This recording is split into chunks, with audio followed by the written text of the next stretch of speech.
నమస్తే, welcome to our channel. కూటమి ప్రభుత్వం అధికారంలోకి వచ్చి ఏడాది గడుస్తున్న నేపథ్యంలో తల్లికి వందనం స్కీమ్ స్టార్ట్ చేశారు. మరి నిన్న అందరి తల్లుల ఖాతాల్లో కూడా నిధులు జమ కావడం మనం చూసాం. మరి ఇదిలా ఉంటే ఈ తల్లికి వందనం స్కీమ్ గురించి వైసీపీ చేస్తున్నటువంటి ఫేక్ ప్రచారాన్ని ఏ విధంగా చూడాలి? మరో పక్క తల్లికి వందనం స్కీమ్లో సంబంధించిన 2,000 నారా లోకేష్ గారి జేబులోకి వెళ్తున్నాయంటూ పెద్ద ఎత్తున ప్రచారం చేస్తుంది. మరి దీన్ని నిరూపించాలి అంటూ లోకేష్ గారు చేసినటువంటి సవాల్ని ఏ విధంగా చూడాలి? ఇవన్నీ కూడా విశ్లేషించడానికి మనతో పాటుగా ఉన్నారు సీనియర్ జర్నలిస్ట్ డివి శ్రీనివాస్ గారు. నమస్తే సార్. నమస్తే అమ్మ. తల్లికి వందనం ఈ స్కీమ్లో 13,000 రూపాయలు డైరెక్ట్గా తల్లుల అకౌంట్లోకి, 2,000 రూపాయలు స్కూల్ డెవలప్మెంట్ గురించి ఏదైతే కలెక్టర్ ఆఫీస్ ఉందో అందులోకి జమ చేయడం జరుగుతుంది అంటూ ప్రభుత్వం ప్రచారం చేస్తూనే ఉంది సార్. కానీ దీన్ని ఫేక్ ప్రచారానికి తెరలేపారు వైసీపీ సోషల్ మీడియా. మరి ఈ 2,000 రూపాయలు నారా లోకేష్ గారు జేబులోకి వెళ్తున్నాయి అంటూ ప్రచారం చేయడాన్ని ఏ విధంగా చూడాలి? దీనిపై స్పందించిన నారా లోకేష్ గారు వెంటనే ప్రూవ్ చేయాలి, లేదంటే నేను లీగల్గా కూడా ముందుకు వెళ్తాను అంటూ లోకేష్ గారు చేసినటువంటి సవాల్ని ఏ విధంగా చూడాలి? మీరేమంటారు సార్? అంటే 2 అంశాలు ఇక్కడ మీరు మాట్లాడిన దాంట్లో ఏంటి, తల్లిపై కేసు వేసినాడికి తల్లికి వందనం గొప్పదనం ఏం తెలుస్తుంది? జగన్మోహన్ రెడ్డి లేకపోతే ఆయన మీడియా లేకపోతే వాళ్ళ పార్టీ నాయకులు వాళ్ళ తల్లికి వందనం విమర్శిస్తే వాళ్ళ తల్లిపై కేసులు గుర్తొస్తాయి జనానికి. ఇప్పుడు తల్లికి వందనం, నీది అమ్మఒడి. అమ్మఒడి నువ్వు ఎంతమందికి ఇచ్చావు? తల్లికి వందనం ఈయన ఎంతమందికి చేస్తున్నాడు? ఇప్పుడు ఇవాళ ప్రజల్లో చర్చ ఏంటి? కంపారిజనే కదా. జగన్మోహన్ రెడ్డి అమ్మఒడి కింద 42 లక్షల మందికి ఇచ్చాడు. మరి లోకేష్ బాబు తల్లికి వందనం కింద మరి 67 లక్షల మందికి ఇచ్చారు. నీకన్నా 25 లక్షల మంది ఎక్కువ మందికి ఆయన లబ్ధి చేకూరిస్తే ఎవరిది మోసం? అమ్మఒడిపై నువ్వు ఎంత ఖర్చు పెట్టావు? 5,000 కోట్లు. తల్లికి వందనం పైన ఇవాళ ఆయన ఎంత ఇస్తున్నాడు? 10,000 కోట్లు. అంటే డబల్. అంటే ఇవాళ తల్లికి వందనం అనేది 2 అమ్మఒడులకు సమానం. జనం కదా డిసైడ్ చేయాల్సింది, జగన్ కాదు కదా. ఇవాళ జగన్మోహన్ రెడ్డి చెప్పేది జగన్మోహన్ రెడ్డి చెప్తాడు, లోకేష్ బాబు చెప్పేది లోకేష్ బాబు చెప్తాడు. నమ్మేది మరి మాట్లాడేది ఎవరు? జనం. మనం దేనికి విలువ ఇవ్వాలి? జనం ఏమనుకుంటున్నారు? సార్, మీరు అన్నట్టుగానే జనం ఏమనుకుంటున్నారు అన్న సోషల్ మీడియాలో చూసుకున్నట్లయితే, నేను వైసీపీ క్యాడర్ అయినప్పటికీ నేను ట్రోల్ కూడా చేశాను. నీకు 15,000 నీకు 15,000 ఏదైతే నిమ్మల రామానాయుడు గారు అన్నారో, కానీ దానికి ఇప్పుడు క్షమాపణలు కోరుకుంటున్నాను. ఎందుకంటే నా ఉన్న 2 పిల్లలకి కూడా ఈరోజు తల్లికి వందనం రావడం జరిగింది అంటూ చాలామంది ఇలా వైసీపీ శ్రేణులు కూడా హర్షం వ్యక్తం చేశారు సార్. మరోపక్క వైసీపీ ఈ విధంగా పెద్ద ఎత్తున ప్రచారం చేస్తుంది. ఏ విధంగా చూడాలి ఈ రెండింటిని? అంటే నువ్వు చెప్పినటువంటి ఆ కామెంట్స్కి యువతల వాళ్ళు మరి నెక్స్ట్ ఎలక్షన్లో నువ్వు ఎవరికి ఓటేస్తావంటే మీకే ఓటేస్తా అని అతను పెట్టిన ఆ కామెంట్.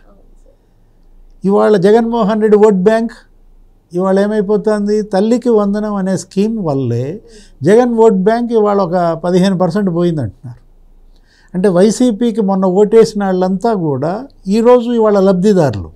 వాళ్ళందరూ మరి మేము కూటమికే నెక్స్ట్ ఎలక్షన్కి వేస్తాం అని చెబుతున్నారంటే, ఒక బిడ్డ ఉంటే 13,000, 2 బిడ్డలుంటే 26,000, 3 బిడ్డలుంటే 39,000, 4 బిడ్డలుంటే 52,000 పడితే ఖాతాలో ఆ తల్లి ఆనందం. ఇది తల్లికి వందనం కాదు, ఇది అమ్మకి ఆనందం అంటున్నారు. ఇప్పుడు ఈరోజు మనం చూసాం, ఏది 20,000 మంది తల్లులు, 4 బిడ్డల తల్లులు, వాళ్ళందరికీ వాళ్ళ అమౌంట్స్ పడ్డాయని చెప్పి వాళ్ళకి మెసేజెస్ వస్తుంటే, అంటే తల్లులంతా ఆనందంగా ఉంటే జగన్మోహన్ రెడ్డి విషాదమా? అంటే నీ తల్లిని కన్నీళ్లు పెట్టిస్తున్నావు, ఈ తల్లుల్ని కూడా కన్నీరు పెట్టమని ఎలా కోరుకుంటావు? ఇప్పుడు మనం చూసాం, ఏది ఇవాళ అమ్మఒడి స్కీమ్ నువ్వు ఎప్పుడు పెట్టావు? నువ్వు ప్రమాణ స్వీకారం రోజు నుంచి నువ్వు సంతకం పెట్టి ఇచ్చావా? నువ్వు 1 సంవత్సరం అయిన తర్వాతే కదా అది పెట్టింది. జగన్మోహన్ రెడ్డి సీఎం అయిన తర్వాత 9వ నెలలోనో ఏమో ఇచ్చారు. వీళ్ళు అంతే. అంటే ఏ విధంగానూ నువ్వు వాళ్ళని విమర్శించే పరిస్థితిలో నువ్వు లేవు. ఆ నైతికత నువ్వు కోల్పోయావు. ఇప్పుడు ఈరోజు లోకేష్ బాబు మాట్లాడుతూ ఏమన్నాడు? 18 ఏళ్ళు దాటిన వాళ్ళకు కూడా అమ్మఒడి ఇచ్చాడంట. లేకపోతే ఆయన ఏంటి, అసలు వేరే రాష్ట్రాల్లో చదువుతున్న వాళ్ళకి ఇచ్చాడంట. అంటే అమ్మఒడి అనేది అది కేవలం స్కీమేనా, స్కామా? జగన్మోహన్ రెడ్డి ప్రతి స్కీమ్లో స్కామ్కి పాల్పడ్డాడు అని చెప్పి అప్పట్లో ఆయన మీద విమర్శలు. ఏది ఆ జగనన్న ఇళ్ళ కాలనీల పథకం ఉంది కదా, లేఅవుట్లు, నేను ఇళ్ళు కాదు ఊళ్ళు కడుతున్నా అని చెప్పి ఊళ్ళు దోచేశాడు, ఊళ్ళు మింగేశాడు, ఆ రైతుల దగ్గర వసూళ్ళు చేశారు. భూములు మేము పేదలకు ఇళ్ళకి ఇవ్వటానికి మీ భూములు కొంటాం, ప్రభుత్వంతో కొనిపిస్తామని 10,000 కోట్లు. ఏది కేవలం స్కామ్ అన్నమాట. రైతుల దగ్గర వసూళ్ళు చేశారు అని చెప్పి కేసులు, ఎవరు విడుదల రజనీ మీద అదే కేసు, ఆ ఎడ్లపాటు రైతులు, ఆ పసుమర్రి రైతులు, మొన్న లావు కృష్ణదేవరాయలు కూడా ప్రెస్ మీట్లో చెప్పాడు, ఆ రైతుల పేర్లు కూడా చెప్పాడు. అంటే అతనేంటి స్కీమ్ కాదు, అతను జగన్ పెట్టింది స్కీమ్ కాదు, చేసింది స్కామ్. ఇప్పుడు వీళ్ళు స్కీములు అమలు చేస్తుంటే స్కాములు చేయలేదని నీవు లబలబలాడుతున్నావా? ఇప్పుడు మనం చూసాం, ఏది నిన్న లోకేష్ మాట్లాడుతూ ఏమన్నాడు, స్పష్టంగా చెప్పాడనమాట, 26వ తారీఖు లోపు ఇంకెవరన్నా అర్హులు ఉంటే అప్లై చేసుకోండి, మీకు కూడా మేము ఇస్తాం. అతను ఏమంటాడు, 2,000, నువ్వు ఇందాక ఇంట్రోలో కూడా చెప్పావు, లోకేష్ 2,000 లోకేష్ జేబుల్లోకి వెళ్ళాయి అంటే, మరి నువ్వు 2,000 కట్ చేసావు, అవి జగన్ జేబుల్లోకి వెళ్ళినాయా?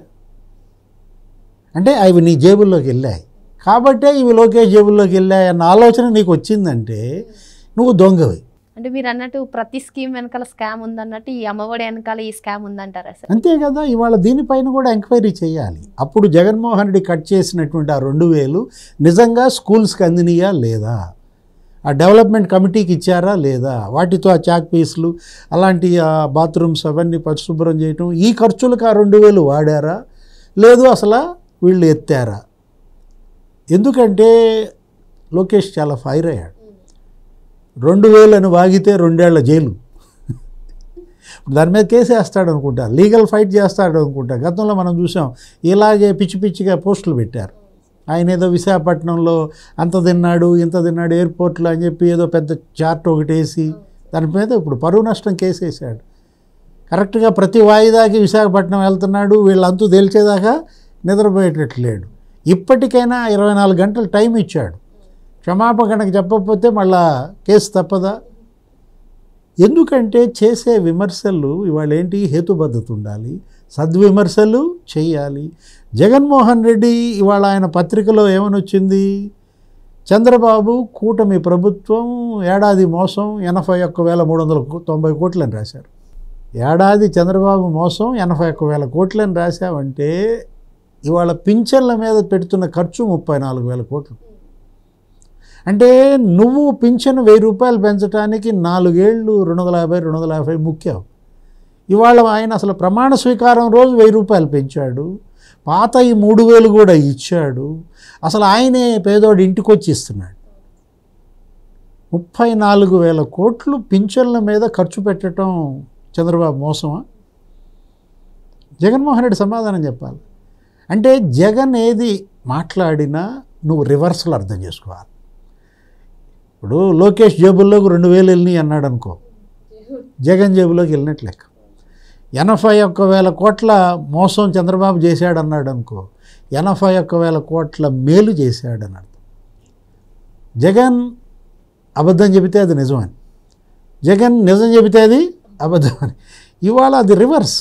అతను టెండర్లు రివర్స్ చేశాడు, పరిపాలన రివర్స్ చేశాడు, లా అండ్ ఆర్డర్ రివర్స్ చేశాడు. అసలు మొత్తం ఇంకా ఆయన అసలు మామూలుగానే తలకిందులు. ఏంటి అతన్ని ఇక తలకిందులు రెడ్డి అని పిలవాలి. ఒక రకంగా చెప్పాలంటే రివర్స్ గేర్లో జగన్మోహన్ రెడ్డి తన పార్టీని వాళ్ళు రివర్స్లో నడుపుతున్నాడు. ఎవరన్నా 2 రోజులు తాడేపల్లిలో ఉండి 5 రోజులు యలహంకలో ఉంటారమ్మా, అక్కడే తెలిసిపోతుంది కదా. జగన్మోహన్ రెడ్డికి ఆ పార్టీని నడపటం కూడా ఇష్టం లేదు, ఇక ఏదో ఉనికి కోసం పాకులాడుతున్నాడు. మరో అంశంతో మళ్ళీ కలుద్దాం. Thank you sir. నమస్తే.